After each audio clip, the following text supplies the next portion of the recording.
Às vezes tristezas, às vezes alegrias, às vezes derrotas, às vezes vitórias.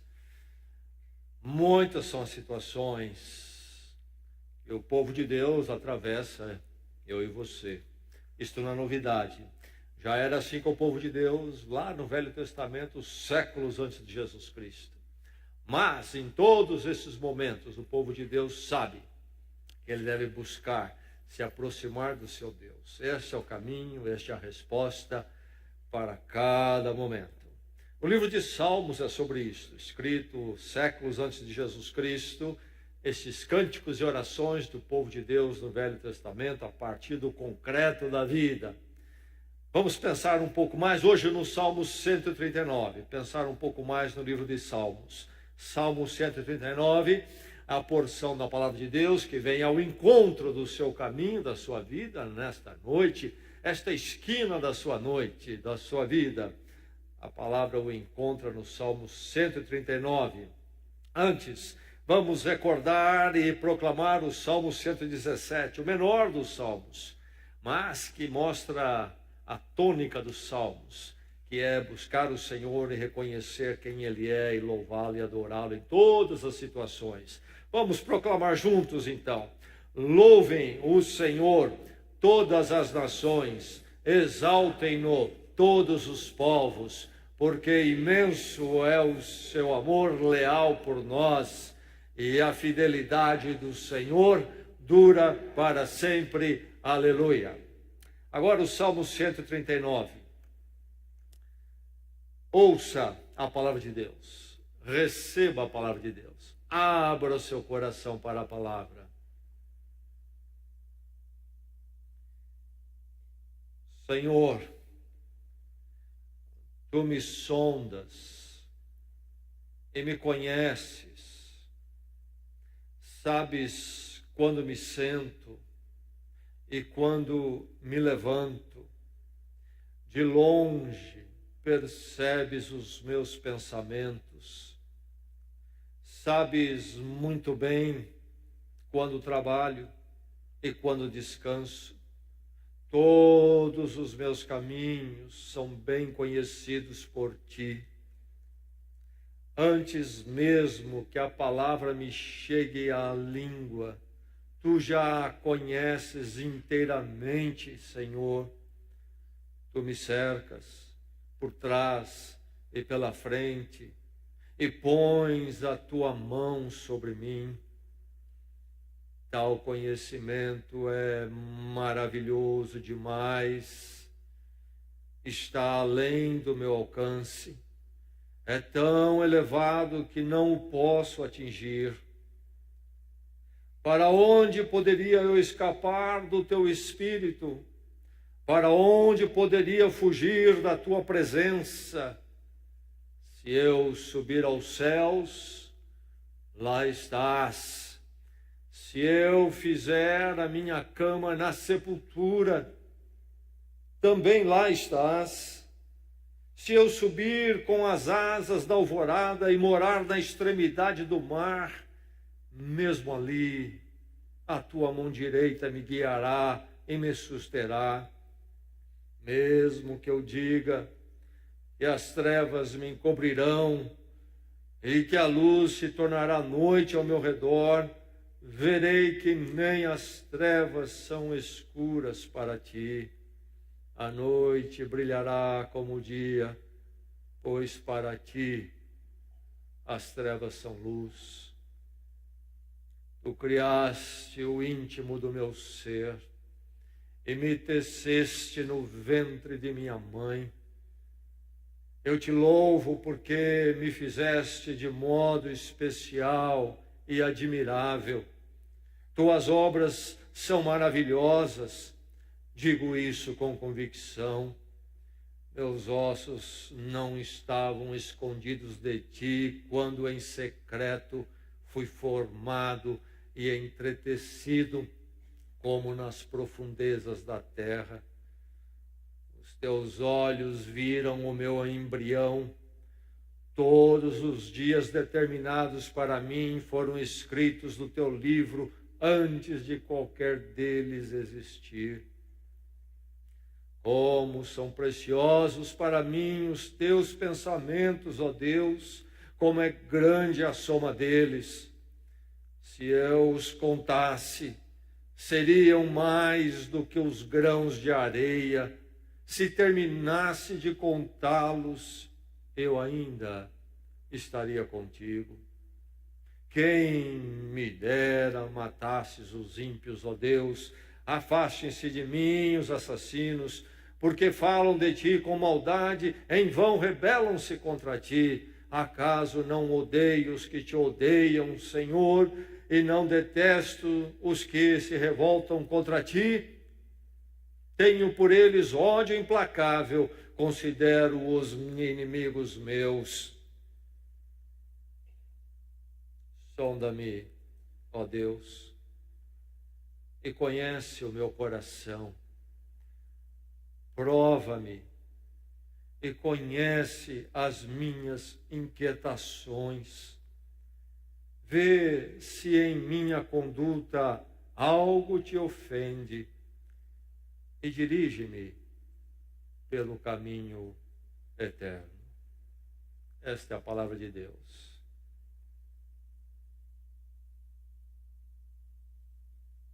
Recentemente fiz o meu check-up médico anual. É impressionante o que a medicina faz hoje conosco. Como podem nos ver por dentro, de uma forma tão completa. Nos exames laboratoriais, como nas máquinas de imagem ou nas sondas que podem ser penetradas, nos examinam. Muitos de nós não gostamos disso. É comum se dizer, eu não vou fazer exame médico. E até aquela sabedoria popular que diz que quem procura acha, por isso eu não vou ao médico. Como se o médico fosse causar a doença no corpo. A verdade é que não gostamos de ser examinados. O que é que pode se achar? O que poderá ser encontrado em mim? Prefiro não saber. Não quero ser examinado. É melhor me esconder. De mim mesmo, inclusive. Não quero saber de mim. E aqueles que dizem, como ouvi recentemente, nos dias passados, eu fui a um terapeuta para me conhecer melhor. Sim, quando eu vou ao médico, muito pode ser conhecido sobre a minha pessoa física, é uma verdade. Mas ao vir, fui a um terapeuta para me conhecer melhor. Sabia, como você sabe, que não se tratava de um conhecimento físico. Conhecer melhor o que no terapeuta? Conhecer a verdade espiritual minha. Pode um terapeuta fazer isto? Tem o terapeuta realmente condições de examinar meu coração e trazer à tona o meu íntimo, as minhas verdadeiras intenções, a minha história, minhas inquietações?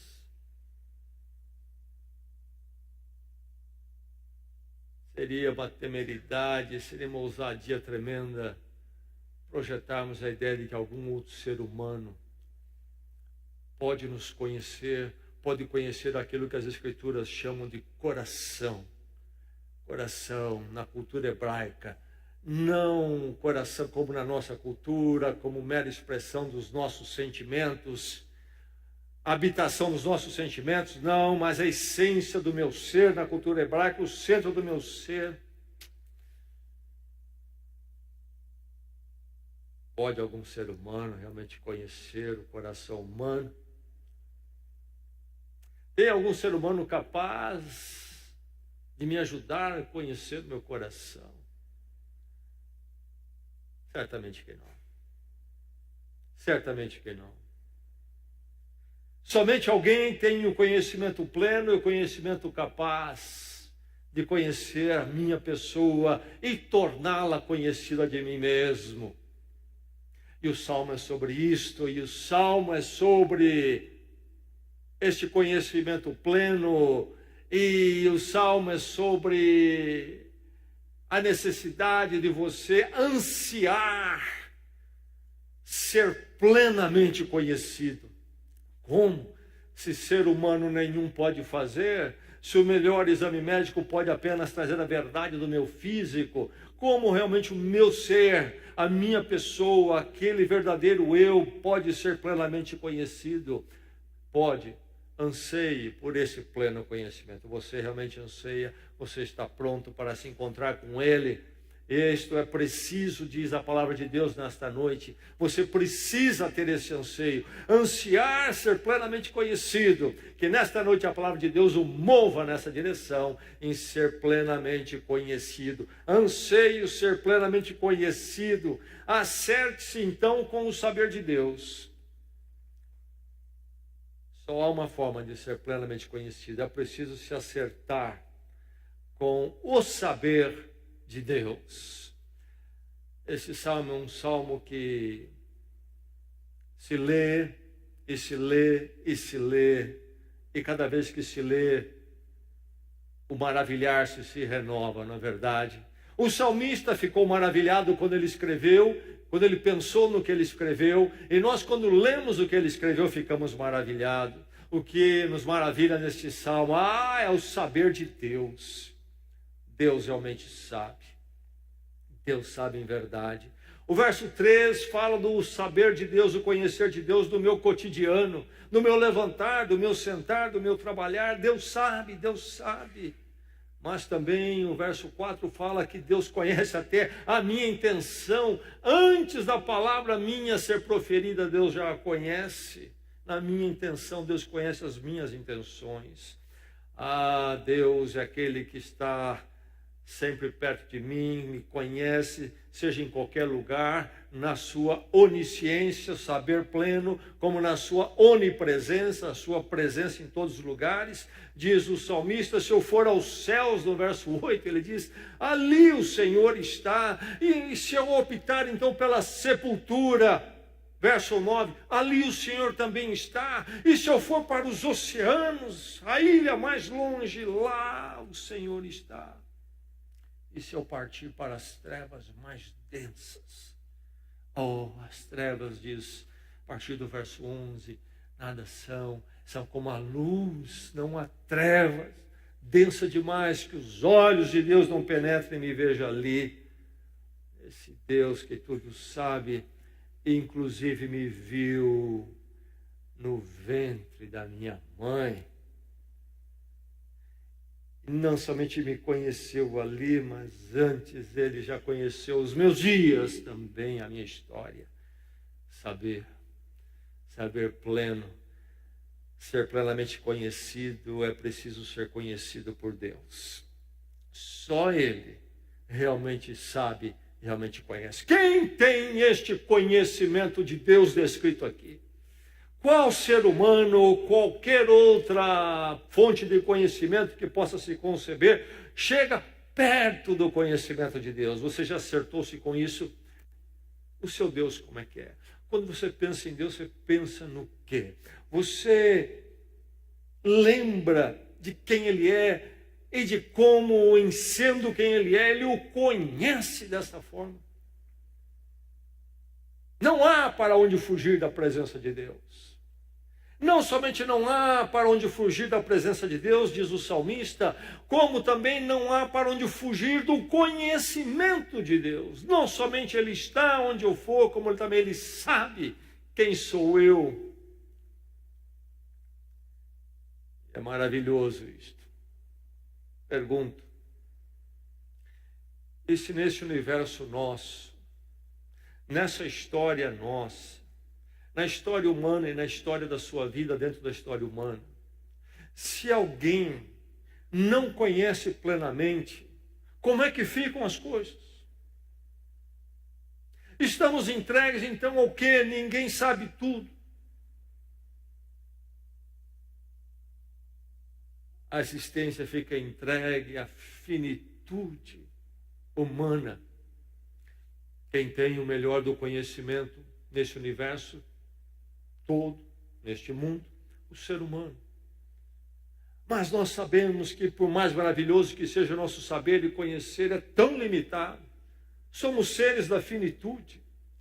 Então, neste universo, então, sobre a nossa história, a nossa vida, o nosso passado, o presente e o nosso futuro, ninguém sabe nada, não há ninguém que conheça. Quadro terrível, desesperador. Mas é maravilhoso saber que há um Deus que conhece. E conhece plenamente. Você já se acertou com esse Deus? Ou o seu Deus é pequeno? Foi numa casa um dia e havia um pequeno altar no canto. E havia uma estátua do Buda. E a pequena estátua do Buda estava lá, mas ela estava virada, o Buda estava virado para a parede, para o canto da parede. Aí perguntei um pouco sobre aquilo ali. Estátua do Buda, o budismo popular disseminado usa a estátua do Buda, mas Buda mesmo, quando propôs o budismo, ele não queria nada disso, é uma outra ideia. Mas o ser humano é idólatra, logo ele precisa de estátua. Ele precisa pegar, controlar, como aquele sujeito fez, e tinha uma explicação. Aquele Buda sofreu um tipo de punição, porque assim ele era empurrado a fazer algo que ele queria que fosse feito. Há crentes que pensam que Deus é a estátua de Buda. Quando nós queremos, nós viramos para a parede. E ele não vê. Ele não sabe. Seu Deus é pequeno assim?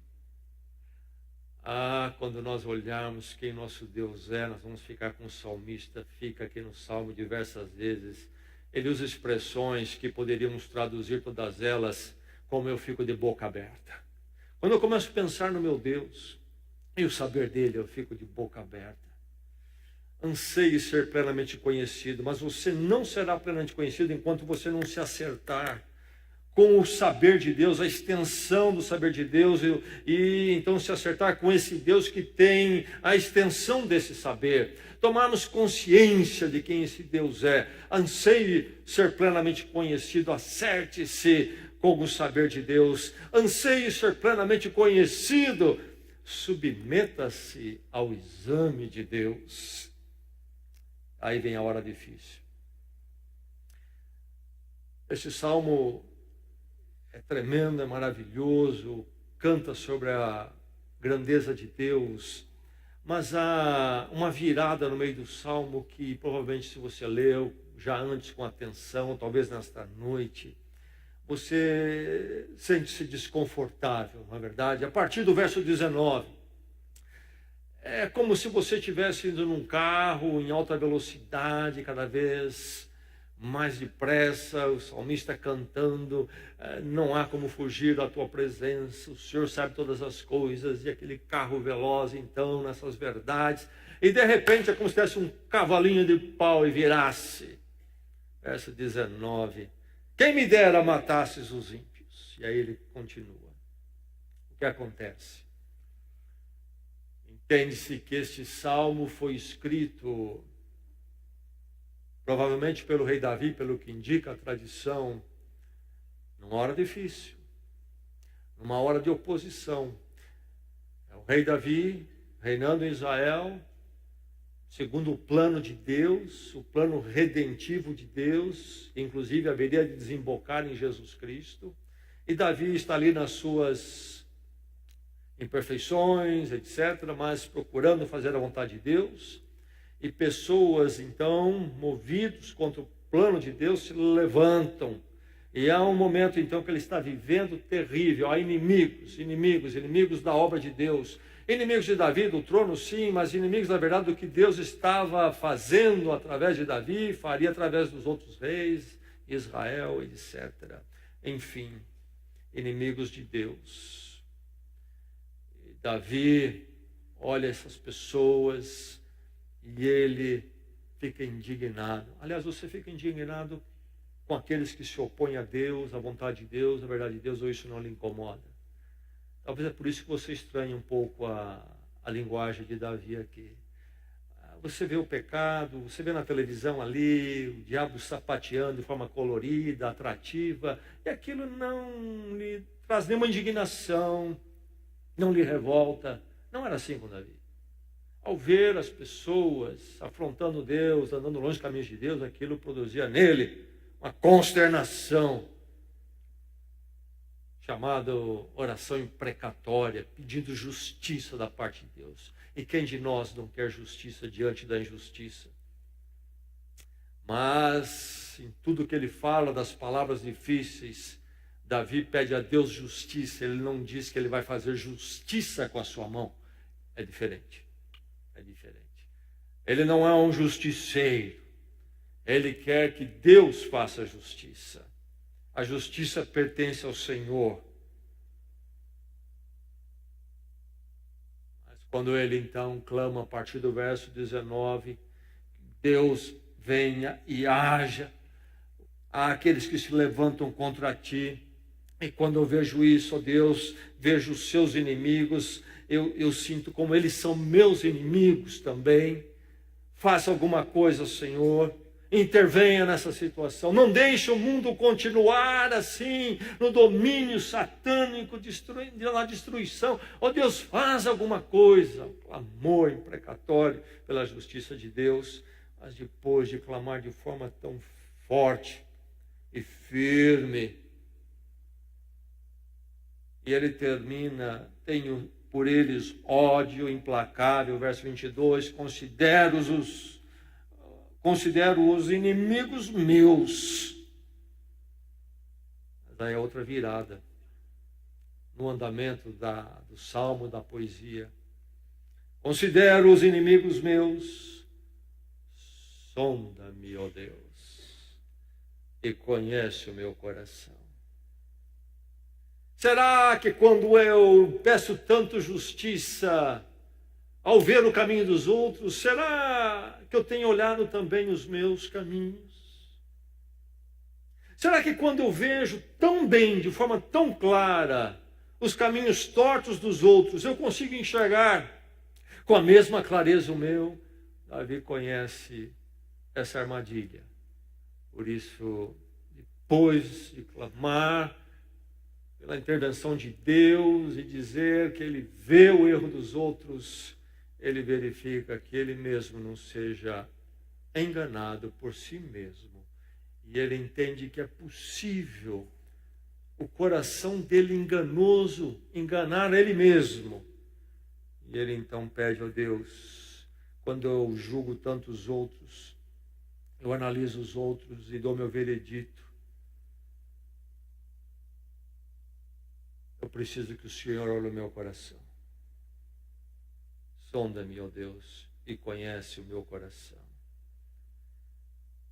Ser conhecido pelo saber de Deus, esse saber pleno, é então submeter-se ao exame de Deus. Deus lhe conhece. A questão é, você aceita isso? Você já concordou com isso? Você já se submeteu ao conhecimento de Deus? Ou eu prefiro não ser conhecido por Deus? Eu vou viver como se Deus não me conhecesse. E talvez até eu sou um desses que gosta de falar do erro dos outros, que preciso mudar, mas fujo de qualquer exame da minha própria vida, especialmente se for o exame do Senhor. Teria eu coragem de dizer: sonda-me, ó Deus, e conhece o meu coração. Prova-me. Verso 23. Prova-me, conhece as minhas inquietações. Você já se submeteu ao exame de Deus? O que Deus vai encontrar no seu coração? O que Deus vai encontrar no seu coração? Você não quer o exame de Deus porque você sabe o que Deus vai encontrar. Você conhece bastante sobre você mesmo. Não é preciso um terapeuta para você saber que você tem caminhos errados dentro de você. Talvez você não tenha um terapeuta para tentar racionalizar esses caminhos errados dentro de você. Você precisa de alguém que lhe ajude a justificar talvez os caminhos, ou dar uma outra colorida, uma outra interpretação àquilo que se chama culpa, erro, pecado, desacerto com Deus, que me leva a todo tipo de conturbação. Eu preciso de uma reinterpretação humana.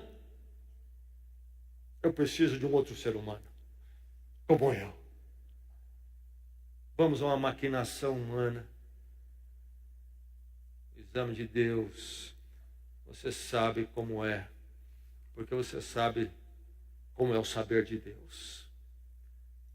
Quando você conhecer-se através de Deus, você conhecerá seu verdadeiro ser.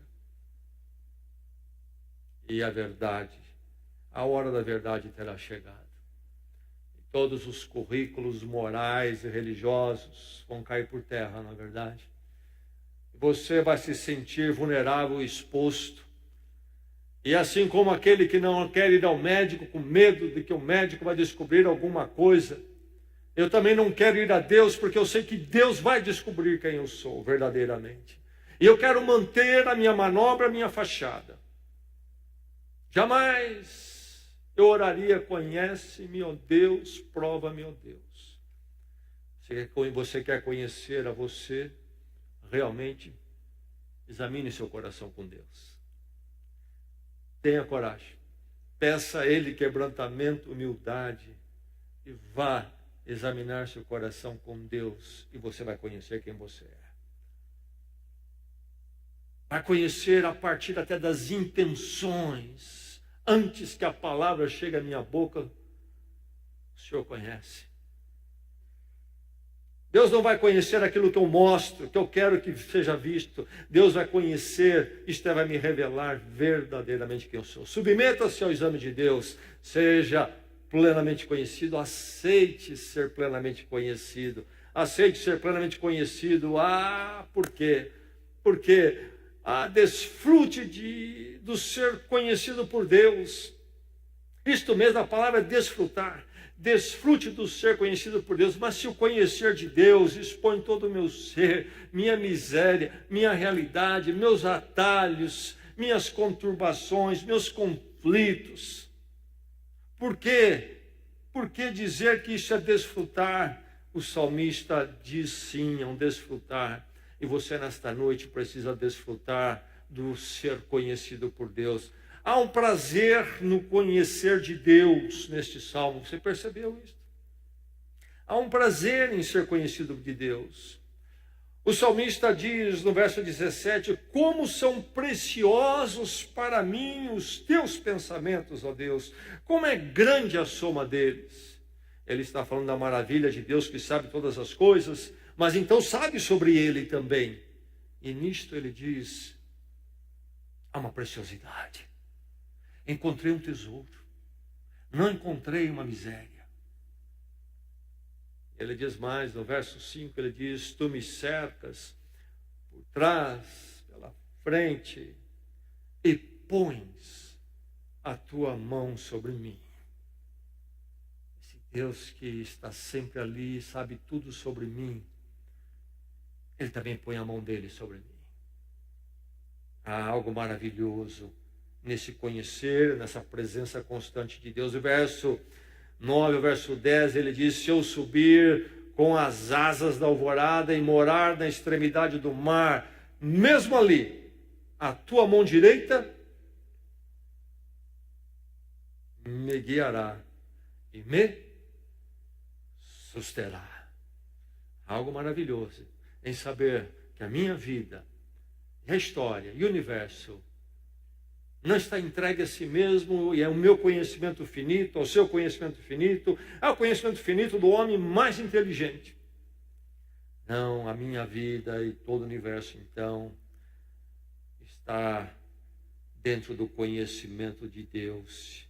Não importa onde eu for, Ele pode, então, com a sua mão direita, me guiar e me suster. Louvado seja Deus por isso. Há um desfrutar no ser conhecido por Deus. Quando eu tomo ciência, quando eu tomo consciência deste saber de Deus, há implicações práticas tremendas na minha vida. Eu passo a desfrutar do ser conhecido por Deus. Este salmo é sobre o conhecimento de Deus. Pense um pouco nessas implicações. Ser conhecido por Deus é ser exposto a algo purificador. O conhecimento de Deus é purificador. Esta exposição do meu íntimo, do meu verdadeiro ser, da minha intimidade a Deus, essa exposição é purificadora. Verso 24. Vê se em minha conduta algo te ofende. O salmista está buscando a redenção, a purificação que ele sabe encontrar nesse Deus que tudo sabe. Vê se algo que te ofende. E aí então ele continua: e dirige-me pelo caminho eterno, o teu caminho. O caminho de Deus é o caminho eterno. Esse Deus que, se nós deixarmos Ele nos conhecer e nos tornar conhecido a nós mesmos, Ele vai endireitar nossos caminhos, vai nos tirar daquilo que ofende, aquele caminho torto, e nos colocar no caminho eterno, o caminho da vontade de Deus. É uma exposição que nos purifica. Quando eu sou exposto ao conhecimento de Deus, Deus vem para me conhecer, não para me destruir, mas para me purificar. E mais, quando eu tomo ciência desse conhecimento pleno de Deus, isso me leva a um desfrutar, a um prazer, aquilo que é bom, sim, porque esse conhecimento, a ciência desse conhecimento, então, é proteção, é saúde para mim, saber que Deus sabe tudo, sabe onde eu estou, o que eu faço, o que eu não faço. Verso 7, para onde poderia eu fugir da tua presença? A pergunta dele. Ele faz a mesma pergunta, o mesmo sentido, em duas perguntas. Primeiro, fugir do teu espírito. Agora, para onde poderia eu fugir da tua presença? E essa pergunta é a pergunta retórica. Ele não está levantando a questão para saber se há onde eu possa fugir ou onde eu não possa fugir da presença de Deus. Não. Ele levanta a pergunta cuja a resposta de conhecimento de todos. Para onde poderia eu fugir da tua presença? Lugar nenhum. Onde eu for, o Senhor está. Quando eu penso nisto, isto é saúde e proteção para mim. Não há lugar onde eu estou escondido de Deus. Isto há de me levar a pensar muito sobre como me portar e ser onde eu for. Desfrute do ser conhecido por Deus. É caminho de purificação, é proteção, é saúde, nos leva ao temor de Deus, porque Ele sabe de tudo, nos protege dos maus caminhos. Mas conhecer aqui é intimidade relacional. Ele diz: Senhor, tu me sondas e me conheces. No verso 1, é um fato. Deus conhece. Agora a questão é se eu quero ser conhecido. Eu quero negar isso, por isso ele vai no verso 23 dizer: sonda-me e conhece-me o meu coração. E marca então este salmo o verbo conhecer. É chave para se entender este salmo. Conhecer. Aparece 7 vezes neste salmo o verbo conhecer, às vezes por saber, mas a mesma palavra no hebraico, no original, yada. Mas aí é importante sabermos que o uso desse verbo conhecer no hebraico não se trata apenas de informação. Deus me conhece, Ele sabe isso de mim, sabe isso, sabe isso, sabe isso. Ele tem meu currículo, a minha ficha. É fato que Ele tem, sim. Mas o verbo conhecer no hebraico era usado principalmente com uma intensidade muito mais profunda. Ele era usado para falar do relacional. Você conhece tal pessoa? Sim, eu sei onde ele mora, eu sei onde ele trabalha. Mas você é amigo dele? Não.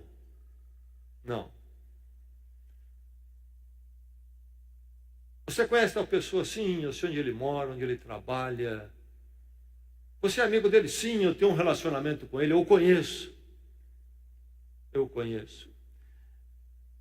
E era usado de forma tão profunda que, inclusive, era usado de forma figurativa para o relacionamento sexual. E fulano conheceu fulana, tiveram uma relação sexual nas escrituras, na cultura hebraica. O que é que o salmista está pedindo aqui? Que Deus simplesmente tenha os dados sobre ele, a ficha? Não, ele está querendo sim que Deus o conheça nos seus atalhos, Deus o purifique, Deus venha redimi-lo, mas porque ele quer, ele precisa o relacionamento com Deus. Quero conhecer a Deus, quero ser íntimo dele, quero que ele seja íntimo comigo. Então esse Deus que vai estar onde eu for, ali onde eu estiver, em qualquer lugar, seja onde for, eu quero estar com ele. E se todos forem embora, sei que Deus estará ali comigo, não estarei só. E será o meu amigo, amigo divino, meu protetor, minha companhia melhor, minha companhia maior. Intimidade relacional. O conhecimento pleno de Deus é algo a ser desfrutado. Por isso, esse conhecer de Deus é um saber redentor, resgatador. Sonda-me, ó Deus, dirige-me pelo caminho eterno. Deus, quando vem para me conhecer, quando eu clamo humildemente, quebrantamento, ó Deus, conhece-me. O Senhor sabe que eu sou uma pessoa complicada, ó Deus, devedora. O Senhor conhece as minhas intenções. Deus responde, sim, para nos levar ao caminho eterno, o caminho dele. Nos tira do caminho do mundo e coloca no caminho eterno. Não vem para dizer, olha, realmente você é e você está culpado. E como nós conhecemos esse conhecer de Deus em Jesus Cristo. A cruz de Cristo é o check-up mais profundo e mais completo da sua pessoa e do ser humano. Qualquer um. Você quer saber quem você realmente é? Como Deus o conhece? Olha para a cruz de Cristo. Ali todas as pretensões e medalhas caem por terra. Veja o preço que foi necessário. Grande a minha culpa. Triste é o meu íntimo, o meu interior, a minha história. Mas esse Deus que nos conhece tão bem, conforme a revelação da cruz, também na cruz, ele nos conquista um novo dia do caminho eterno, do ser conhecido com ele, para andar com ele, conversar com ele, relacionar com ele, ser íntimo dele. Louvado seja Deus por isso. E é por isso que ele pode dizer, então, porque é redentor, é resgatador esse conhecimento, ele pode dizer no verso 23, conhece, ó Deus, as minhas inquietações. Quem de nós não é perturbado internamente? Vivendo num mundo perturbado, consternado, alterado. Quem de nós não é inquieto?